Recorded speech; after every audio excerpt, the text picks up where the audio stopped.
let us start the remaining part of the lesson, A Fellow Traveler.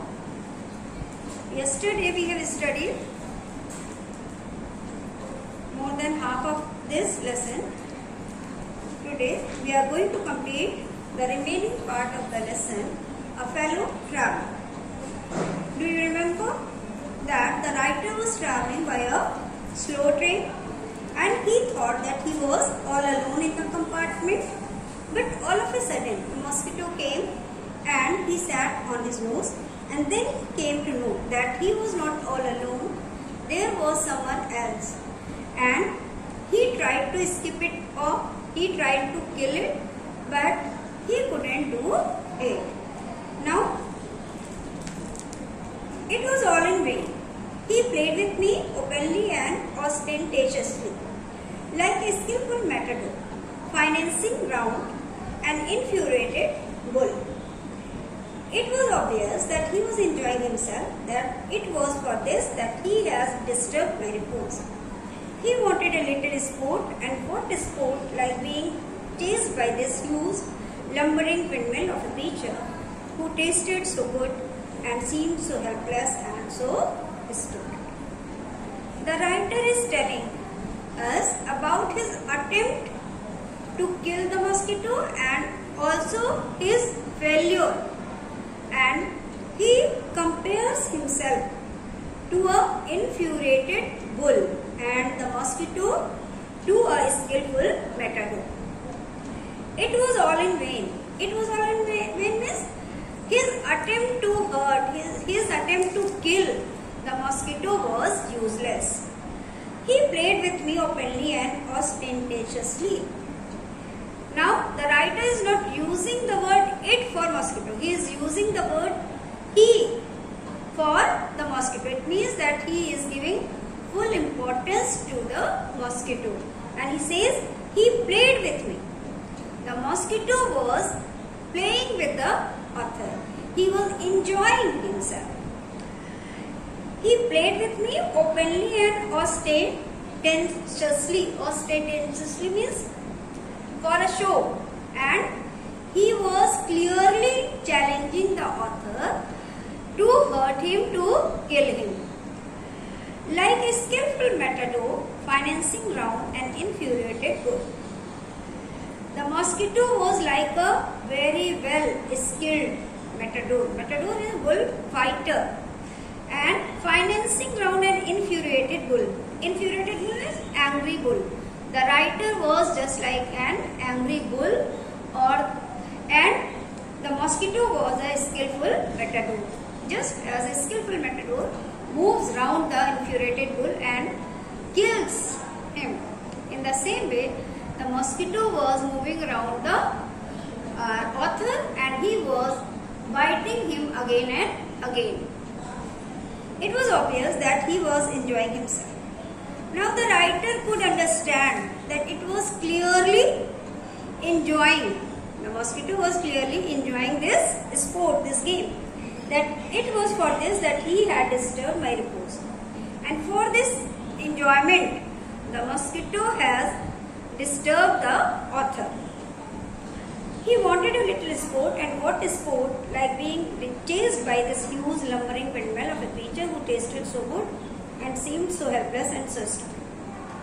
Now the writer says that the mosquito wanted a little sport. He wanted to enjoy, he wanted to spend his time. And what is sport like being chased? Chased means followed by this huge lumbering windmill of a creature. The writer is calling himself a very huge, very heavy creature because he was a human being and the mosquito was a small insect. So in comparison to the mosquito, he was very huge, he was very heavy. So he says that it was the best sport for the mosquito to be chased by a huge creature like him and who was so tasty because the mosquito was biting him and sucking his blood. So he was very tasty food for the mosquito, and he was also very helpless. Why he was helpless? Because the mosquito was very intelligent. It flew away. The writer was chasing again again and again, and he was helpless. So the writer is telling himself that he was very stupid, he was very helpless, but the mosquito was very intelligent. I began to enter into the spirit of the fellow. He was no longer a mere insect. He was developing into personality and intelligence that challenged the possession of this compartment with me on equal terms. Students, this paragraph is very important for explanation. The whole paragraph, it was all in main se lekar ke pura reprieve you. It may be asked from different places, from beginning, from middle, and in the concluding part. So, listen it carefully. I began to enter into the spirit of the fellow. When the writer was unable to do any harm to the mosquito, he started understanding the mosquito. He challenged her. He was no longer a mere insect. Now it appeared to the author that mosquito was not a mere insect. It was a developed personality who was challenging him that he too was traveling by train and he was his companion. Okay? No longer a mere insect. He was developing into personality and intelligence that challenged the possession of this compartment with me on equal terms.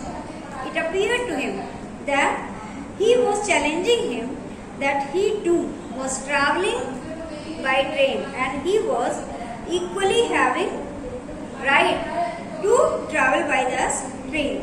I felt my heart warming towards him and the sense of superiority fading. I felt my heart warming towards him.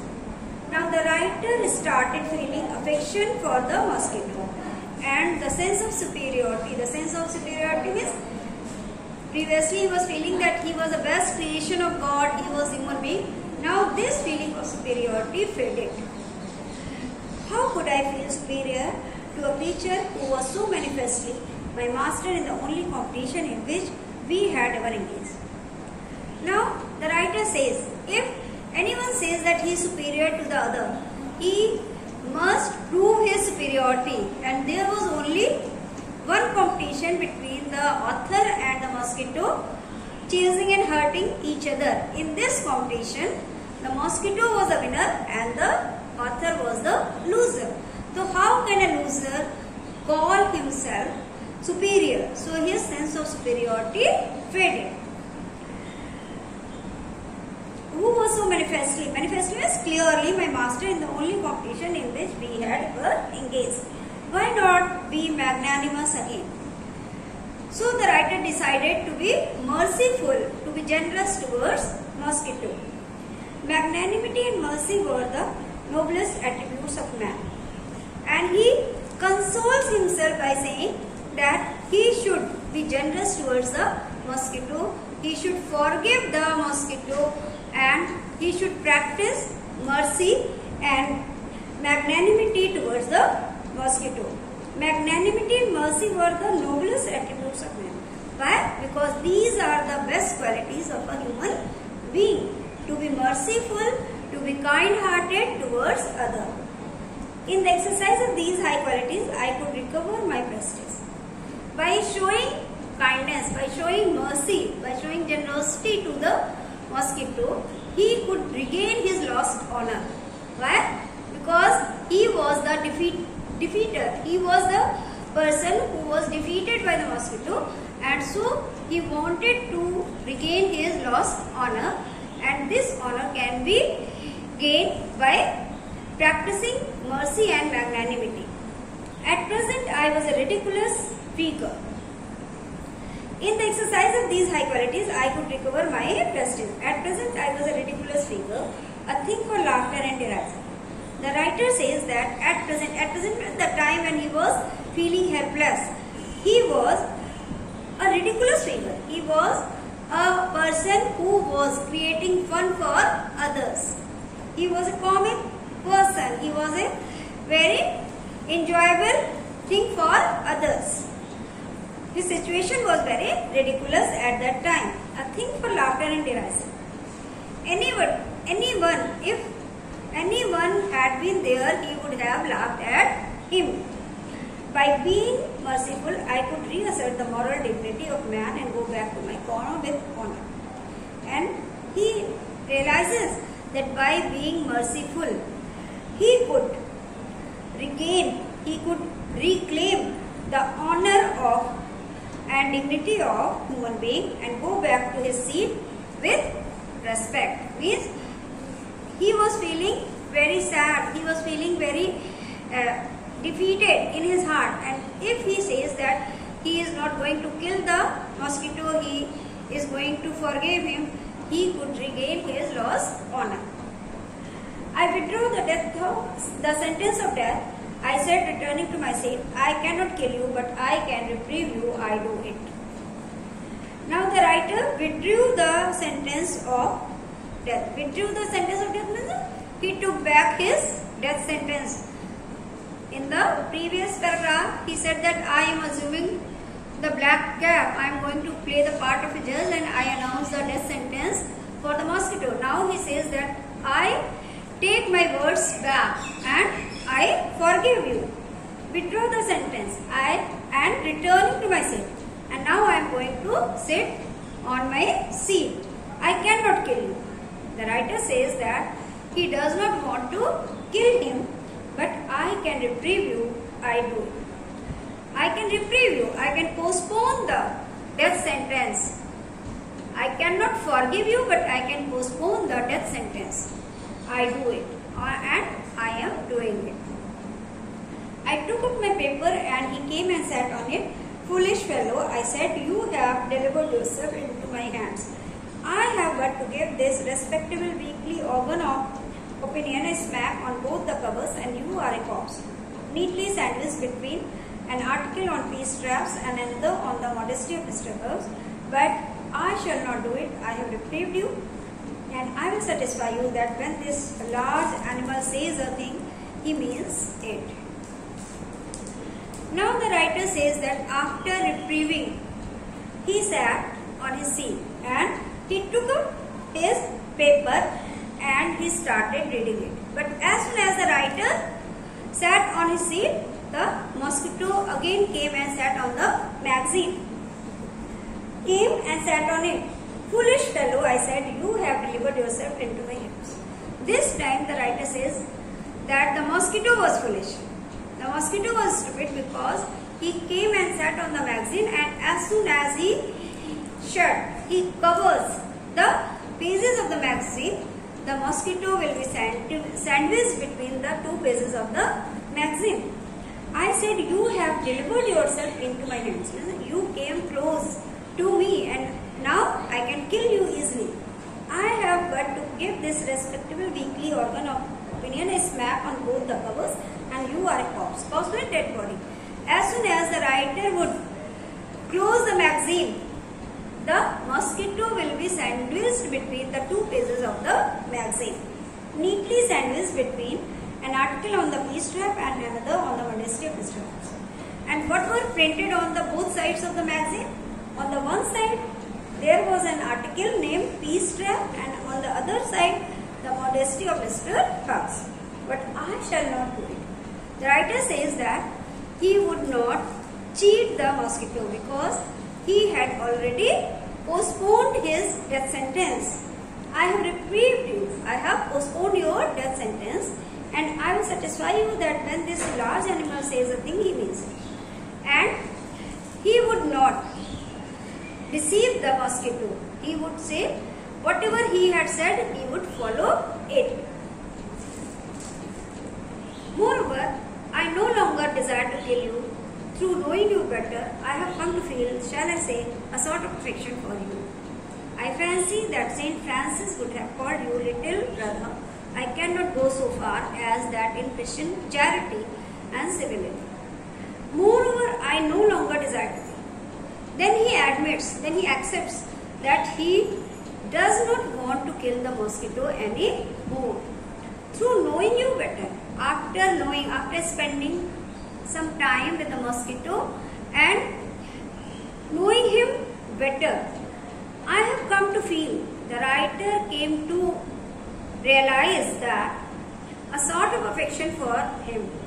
The writer felt a kind of affection in his heart for the mosquito. Means the mosquito has also a right to live just like the author.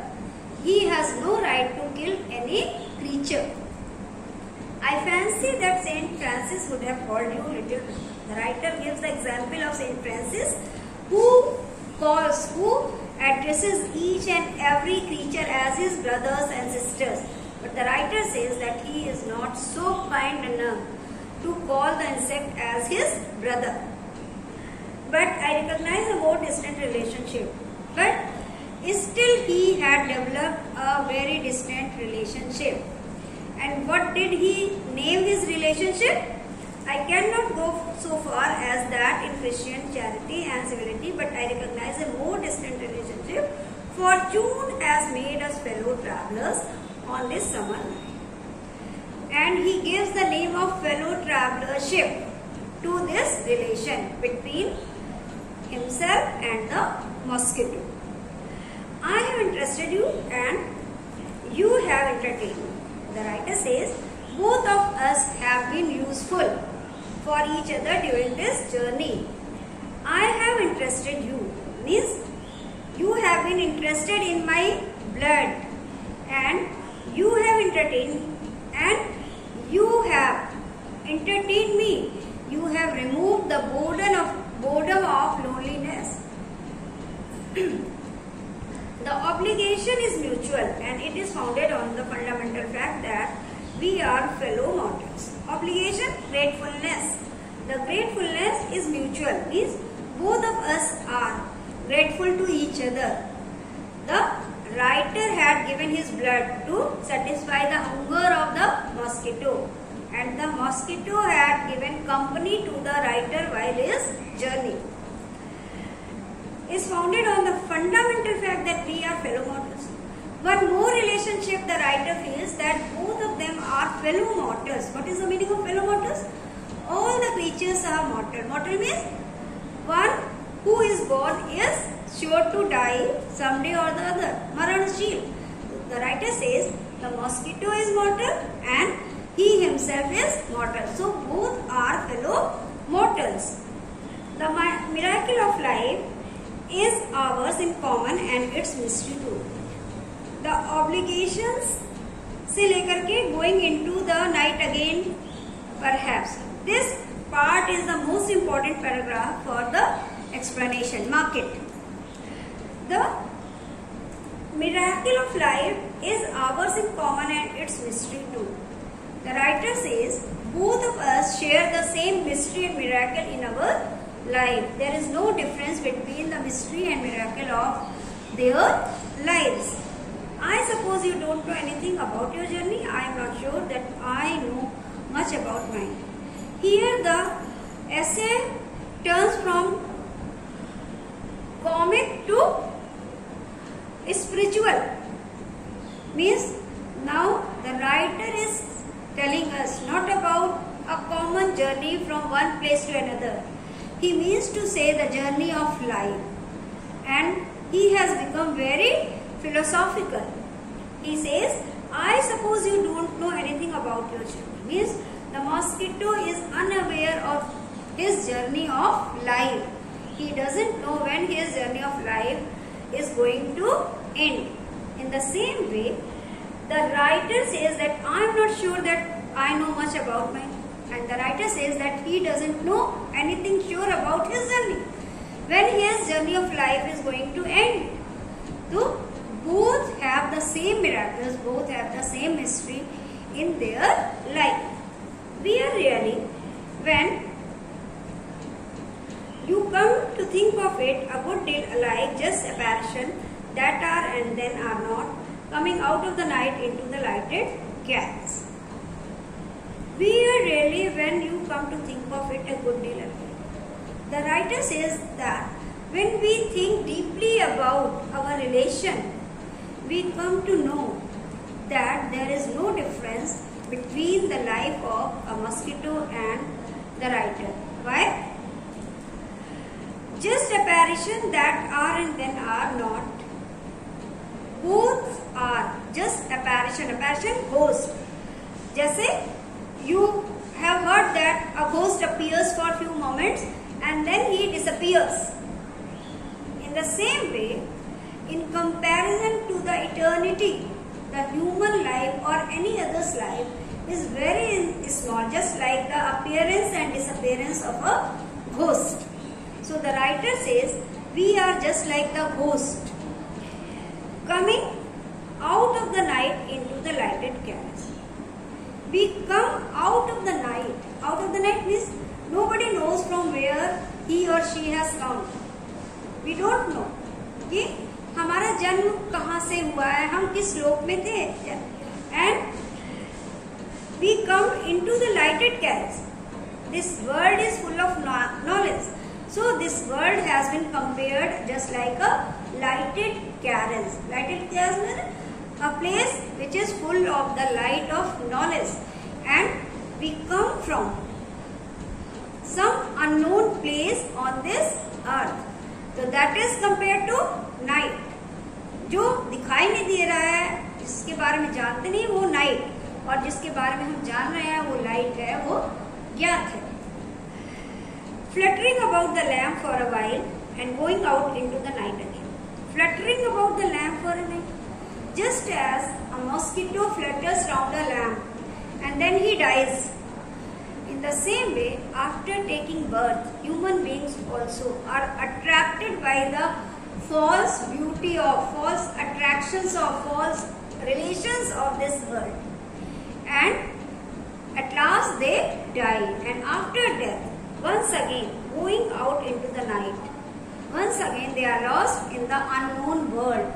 Nobody knows where he or she has gone. Just as we don't know where he or she has come from, in the same way we don't know where he or she has gone. Perhaps, the writer says, perhaps he was right that both of them are fellow mortals, both have the same secrets, both have the same miracles, both share the same thing. Going on tonight, sir, said a voice at the window. It was friendly porter, giving me a hint that this was my station. I thanked him and said, I must have been dozing, and seizing my hat and stick, I went out into the cool summer night. As I closed the door of the compartment, I saw my fellow traveller fluttering round the lamp. The writer says in the concluding paragraph that while thinking about the similarity of mosquito and his own life, he fell asleep. He started dozing. And when the station came, when his home station came, he didn't get down. Then some familiar porter, some familiar coolie called him. Going on tonight, sir?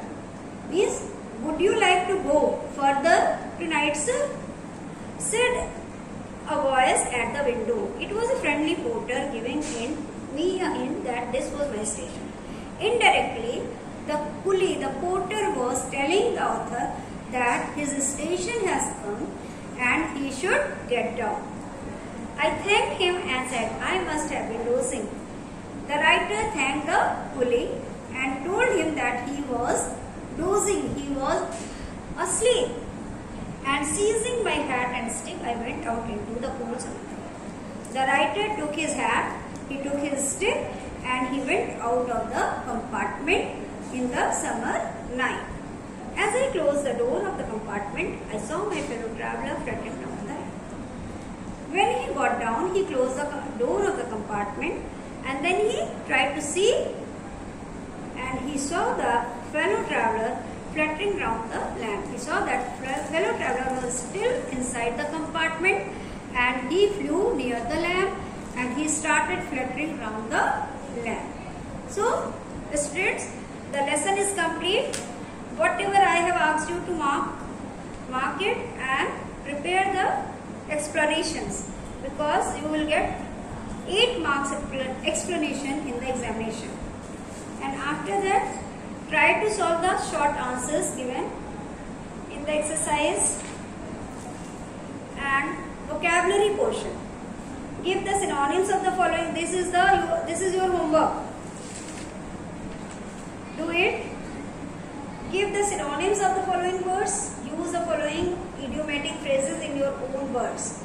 Give the antonyms of the following words. Fill in the blanks with suitable words given below. अब इसमें fill in the blanks mark कर लीजिए, मैं जल्दी से बता दे रही हूँ. I flicked him off again. He played with me. He played with me openly. I said, you have delivered yourself into my hands. The miracle of life is ours in common and its mystery too. Next, fill in the blanks in the following sentences, selecting the most suitable words from those given within the brackets. Most suitable words means the words which have been used in your text. I do not know which of us got into the carriage. C-A-R-R-I-A-G-E. Carriage first. I do not kill you, but I can reprieve you. R-E-P-R-I-E-V-E. Reprieve you. It is liberty and unrestraint in a very agreeable form. A-G-R-E-E-A-B-L-E. Agreeable form. He played with me openly.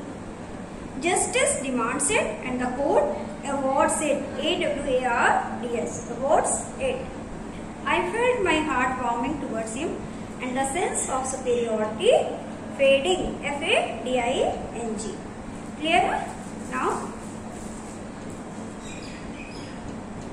try to solve the short answers and vocabulary portion, synonym, antonym and idiomatic phrases. Okay, bye. Thank you.